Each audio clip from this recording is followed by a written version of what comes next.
Сейчас в мире живет более 34 миллионов человек с ВИЧ-инфекцией, и это количество постоянно растет. В Бендерах за 11 месяцев этого года было зарегистрировано 38 новых случаев ВИЧ. В прошлом году 33. В целом по городу и республике наблюдается рост заболеваемости в 1,2 раза.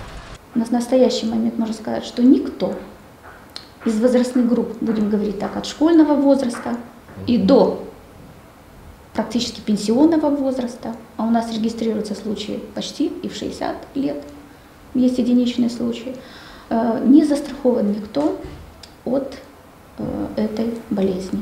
В Бендерах в рамках Всемирного дня борьбы со СПИДом прошла большая публичная программа для школьников и молодежи. Тематические концертные выступления, викторина, акция «Обними меня». А еще о СПИДе рассказывали те, кто борется с болезнью. Такую живую библиотеку впервые организовали в городе. Мы пригласили ВИЧ-позитивных людей, мы пригласили бывших потребителей наркотиков, мы пригласили представителей дисконтактных пар, с тем, чтобы они тоже рассказали молодежи о том, что такое ВИЧ-статус, как живется с ним, какие проблемы возникают у ВИЧ-позитивных людей. То есть это живая книга, которую могут почитать наши молодые люди. Очень приятно было, что у достаточно большого количества подростков достаточно такие трезвые, адекватные вопросы появляются, несмотря на то, что они достаточно пока еще молодые ребята. Все это немножечко обнадеживает и все-таки не позволяет потухнуть той надежде, что в нашем обществе будет терпимость к людям, живущим с ВИЧ,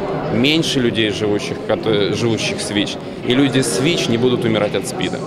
Такой акции предшествовала серьезная работа с молодежью в школах и других учебных заведениях города. Там прошли семинары, информационные сессии и форумы. Школьники писали сочинения на темы, связанные с ВИЧ-СПИД. Организаторы проекта отмечают новый, наиболее эффективный способ пропаганды борьбы со СПИДом. Это внедрение в школьную среду так называемых тренеров-мультипликаторов.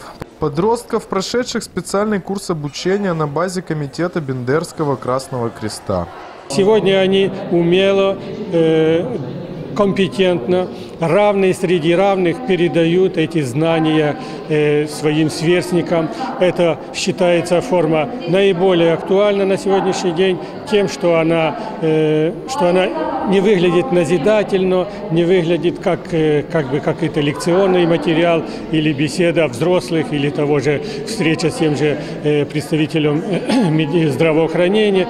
Это одна из первых акций, запланированных на начало декабря. Всего организаторы проведут более десятка разноплановых мероприятий. Ведь проблема серьезная. С 1986 года в городе зарегистрировано 340 человек с диагнозом ВИЧ-СПИД. Но это лишь вершина айсберга, говорят специалисты.